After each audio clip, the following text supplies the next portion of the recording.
ఎప్పుడు ఒక సంక్షోభం వచ్చినా అనిల్ కుమార్, ఎందుకంటే ఎప్పుడు ఎన్నికలు వచ్చినా మొట్టమొదటి చెప్తారు అనిల్ ఓడిపోతాడు అంటాడు.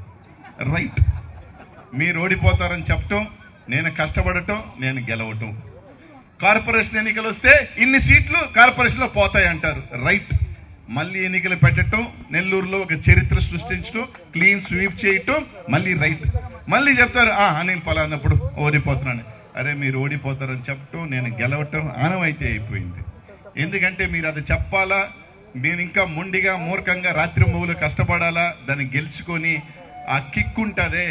చాలా మంది ఎదురు చూస్తూ ఉంటారు అన్నమాట, ఈడెప్పుడు దెబ్బ తగులుతుందా, ఎప్పుడు దెబ్బ తగులుతుందని ఎదురు చూస్తున్నప్పుడు వాళ్ళందరికీ భిన్నంగా, వాళ్ళ అంచనాలకి భిన్నంగా గెలిచినప్పుడు ఉన్న ఆనందం, కిక్కు దేనికి రాదు. అట్లాంటి కిక్కు ఈ రాజకీయాల్లోనే ఇస్తుంది. అది మీ అందరి వల్లే. ఈరోజు చాలా మంది రకరకాలు చెప్పుకుంటారు ఈ టీవీల్లో, యూట్యూబ్ ఛానల్లో, పలానోళ్ళు తరివేశారని, పలానోళ్ళు ఎవ్వరూ తరమలేదు, ఎవ్వరూ పర్వాలేదు. అన్న అడిగాడు, వేలాది మంది అన్నకున్న అభిమానుల్లో తమ్ముళ్ళు ఆచరించాల్సినప్పుడు ఖచ్చితంగా అన్న మాటను శిరసా వహించే తమ్ముళ్ళలో నేను ఒకడిని వెళ్తున్నాను, అంతే తప్ప ఇంకోటి లేదు. ఈరోజు నేను వెళ్ళిపోయిన తర్వాత నెల్లూరు నగరానికి ఎవరు వస్తారు సార్? రకరకాల కారణాలు, రకరకాల మంది చెప్పారు, రకరకాలు. ఇక్కడున్న వాళ్ళందరినీ కూడా నేను ఒక్కటే అడుగుతా ఉన్నా, జగనన్న పలానా సామాజిక వర్గానికి మనం టికెట్ ఇస్తే బాగుంటుందని చెప్పాడు. రైట్, అన్న చెప్పాడు, అనుకున్న తర్వాత ఎవరు ఉంటే బాగుంటుందని చెప్పిన తర్వాత తప్పకుండా ఒకటో రెండో పేర్లు మనం కూడా చెప్తాం. జగనన్న లేదు, సరే ఒక వ్యక్తికి ఇద్దామని చెప్పి ఈరోజు నెల్లూరు నగరానికి ఈరోజు మనతో పాటు 2010 నుంచి మనతో పాటు ప్రయాణం చేసి, నెల్లూరు నగరంలో మనతో పాటు కష్టించి, మనతో పాటు ప్రయాణం చేసి, మనందరితో కలిసిమెలిసి ఈరోజు 2 సార్లు కార్పొరేటర్గా, ఒకసారి డిప్యూటీ మేయర్గా ఆ సామాజిక వర్గానికి ఒక అవకాశం వస్తున్నప్పుడు అది ఎవరికో ఎందుకు పోవాలి, అది మన కార్యకర్తకే ఎందుకు పోకూడదు అని ఆలోచన చేసి, మన జెండా పట్టినోడు, మన కోసం కష్టపడినోడు, జగనన్న కోసం కష్టపడిన ఉండాలి అని. అది సామాన్యుడా, డబ్బులు ఉన్నాయా, కోటీశ్వరుడా అని చూడల అన్న. మనకి కష్టపడ్డాడు, మనకి నమ్మకం వస్తుడు, మన పార్టీకి సంబంధించిన వ్యక్తిని రైట్ పెట్టు అని చెప్పాడు. ఈ రోజు మన అందరికీ సుపరిచితుడు, మన అందరికీ తెలిసినోడు. ఈ రోజు మీరు ఆప్యాయంగా ఖలీల్ బాయ్ అంటే ఇరా అంటే వస్తాడు, అలా అంటే పో అని చెప్పే ఈరోజు ఖలీల్ అని ఈరోజు మనం అభ్యర్థిగా ఈరోజు తీసుకొచ్చాం. ఈరోజు నేను ఒకటి అడుగుతా ఉన్నా, ఒక నిమిషం నాన్న. ఈరోజు ఒకటి అడుగుతా ఉన్నా, చాలా మంది అన్నారు ఎన్నిక అయిపోయి వచ్చిన తర్వాత ఈ 2 రోజుల్లో చాలా దగ్గర చాలా మాటలు విన్నాను, కానీ సంతోషమైంది కూడా నేను చాలా చూశాను, గర్వంగా కూడా ఫీల్ అవుతాను.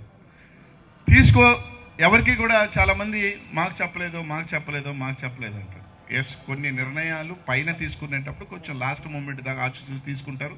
తర్వాత ముఖ్యమంత్రి గారు పలానా మించి పెడతామని చెప్పిన తర్వాత ఈరోజు మనం ఖలీలని అభ్యర్థన చేసుకున్నాం. చాలా మంది అన్నారు, ఇక్కడున్న అందరినీ నేను ఒకటి అడుగుతా ఉన్నా, ఇతర సామాజిక వర్గాల్లో ఇక్కడున్న నా కార్యకర్తలు, నాయకులు, సోదరులందరూ ఆలోచన చేయాల్సిన ప్రతి ఒక్కరూ కూడా ఇది జగనన్న ఇచ్చిన మాట. ఈ రోజు ఖలీల్ని ఈ రోజు మన ముందుకు పంపించాడు. ఈరోజు ప్రతి ఒక్కరు ఆలోచన చేయండి. ఈ రోజు ఒక ముస్లిం అభ్యర్థికి ఈ రోజు నెల్లూరు జిల్లాలో ఒక టికెట్ ఇచ్చాడు. ఈ రోజు జగనన్న ముఖ్యమంత్రిగా ఈ రోజు ఉన్నాడు అంటే ఈ రోజు ముస్లిం సమాజం 85 నుంచి 90% వరకు ఈ రోజు జగనన్నకి వెన్నుగా ఈ రోజు ఉంది. ఈ రోజు 2014లో కూడా, 2019లో కానీ, 2024లో కానీ గర్వంగా కూడా చెప్తాం. ఇక్కడున్న ఎంతమంది నాయకులు, కార్పొరేటర్లు కానీ మనం పోటీ చేసేవాళ్ళం. మన వార్డులో 1000 ఓట్లు ముస్లిం ఉన్నాయంటే అన్ని కూడా మన పార్టీ ఓట్ల కింద లెక్కెడతామంటే ముస్లిం సోదరులు వైఎస్ఆర్ కాంగ్రెస్ పార్టీకి ఎప్పుడు కూడా ఒక వెన్నెముకగా ఉండే, జగనన్నకి అండగా ఉండేవాళ్ళు. ఈ రోజు నెల్లూరు జిల్లాలో ఒక సీటు ఇద్దామని చెప్పినప్పుడు ఈరోజు మన అందరం కూడా చాలా మంది మాట్లాడే వాళ్ళందరినీ కూడా ఒకటే కోరుతా ఉన్నా. 10 నియోజకవర్గాలు ఉన్నాయి ఈరోజు నెల్లూరు జిల్లాలో. ఈ 10 నియోజకవర్గాల్లో ప్రతి శాసనసభ్యుడు మనం జగనన్న ఆశీస్సులతో గెలుస్తున్నాం, జగన్ అండదండలతో గెలుస్తున్నాం అంటే ఈ 10 నియోజకవర్గాలలో కూడా తప్పకుండా ముస్లిం సోదరులు మనకి వెంట నడవబట్టి ఈరోజు మనం వైఎస్ఆర్ కాంగ్రెస్ పార్టీ జెండాని రెపరెపలాడిస్తా ఉన్నాం. అట్లాంటి వర్గానికి ఈరోజు జగనన్న ఆ రోజు మేయర్ ఇచ్చినది జగనన్న ఇచ్చాడు, ఈ రోజు శాసనసభ్యుడిగా ఈరోజు పంపించడం కూడా జగనన్న ఇచ్చాడు. ఈ రోజు గెలిపించుకోవాల్సిన బాధ్యత మన మీద ఉంది అని ఈరోజు ప్రతి ఒక్క నాయకుడికి ప్రతి ఒక్క కార్యకర్తకి కూడా చెప్తా ఉన్నా. ఈరోజు ఒక అవకాశం ఇచ్చాడు, ప్రతి ఒక్కరు కూడా ఆలోచన చేయండి. 2009లో ఒక యాదవ్ సామాజిక వర్గం, బీసీ సామాజిక వర్గం నుంచి నేను పోటీ చేసిన తర్వాత ఈరోజు ఇక్కడున్న నా సామాజిక వర్గం సంబంధించిన వాళ్ళందరూ కూడా ఆలోచన చేయండి. నా సామాజిక వర్గం కేవలం 7,000 8,000 ఓట్లు ఉంటాయి ఈ నియోజకవర్గంలో, కానీ నాకు ఎప్పుడు 75,000 వస్తున్నాయంటే అందరూ నాకు అండగా నిలబడి ఈరోజు సాయం చేయబట్టే కదా నేను 2 సార్లు ఎమ్మెల్యే అయ్యాను, మంత్రి అయ్యాను. ఈ రోజు ఎక్కడికైనా వెళ్ళినా కూడా అనిల్ కుమార్ యాదవ్ అంటున్నాడు అంటే ఇక్కడున్న అందరూ కలిసి కట్టి, ముఖ్యంగా ముస్లిం సోదరులు కూడా వాళ్ళ ఆశీస్సులతోనే కదా నేను అయ్యాను. అట్లాంటిది ఈ రోజు నన్ను ఇంత పెద్దవాడిని చేసిన అండగా నిలబడిన ఆ వర్గాల నుంచి వస్తున్న ఎమ్మెల్యే అభ్యర్థికి నిలబడాల్సిన బాధ్యత మన అందరి మీద ఉందా లేదా అని అడుగుతా ఉన్నా. ఇక్కడున్న ప్రతి ఒక్కరు కూడా ఆలోచన చేయండి, ఎవరు తక్కువ కాదు. అనిల్ కుమార్ యాదవ్ రాజకీయాల్లో అడుగు పెట్టేటప్పుడు ఒక బలహీనుడు, వీడేమి నిలబడతాడు, ఆ కుటుంబం ఎదురుగానే మాట్లాడిన వాళ్ళే, వీడు ఎన్ని రోజులు ఉంటాడు వాళ్ళని ఎదిరించిన వాళ్ళే అన్న వాళ్ళ ముందే ఈరోజు 15 సంవత్సరాలుగా ఈడ ఒక నాటి ఈడ నిలబడినవాడు అనిల్ కుమార్ యాదవ్ అంటే మీ అందరి అండదండల వల్లే కదా.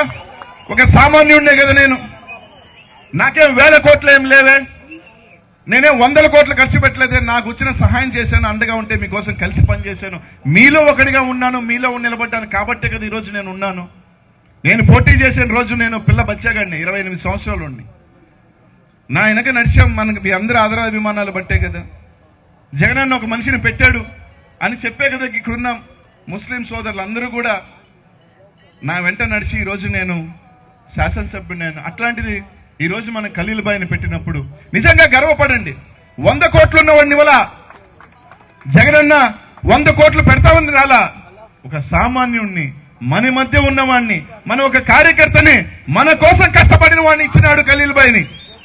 ఇక్కడున్న నాయకుల్ని కార్యకర్తలను అడుగుతున్నా, గేట్లు దాటి గంటలు తరబడి ఉన్న నాయకుల్ని కోరుకుంటామా?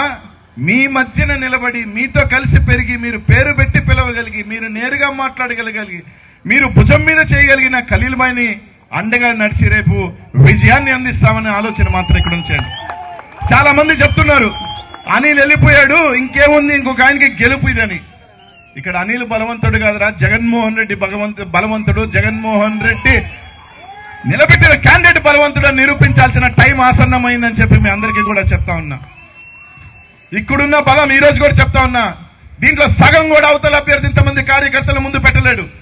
దీంట్లో సగం అయినా సరే తెలుగుదేశం పార్టీ ఇక్కడున్న వాళ్ళలో కనీసం సగం కాదు కదా 20% అయినా సరే ఈ రోజు కార్యకర్తలు నిలబెట్టలేరు. కానీ ఇక్కడున్న ప్రతి ఒక్క కార్యకర్త గాని నిజంగా గాని మనసు పెట్టి గాని కష్టపడితే మాత్రం ఈ రోజు ఖలీల్ భాయ్ని మనం గెలిపించుకోగలుగుతామన్నా ఆలోచన చేయండి. అప్పుడప్పుడు బాధ వేస్తుంది. 2 రోజుల నుంచి ఎత్తిపోయిందండి, ఎత్తిపోలేదురా, ఓవర్ కాన్ఫిడెన్స్ లో ఎత్తి పారేస్తామని చెప్పాల్సిన టైం వచ్చిందని చెప్పి తెలియజేస్తున్నాం. ఎత్తుదాం,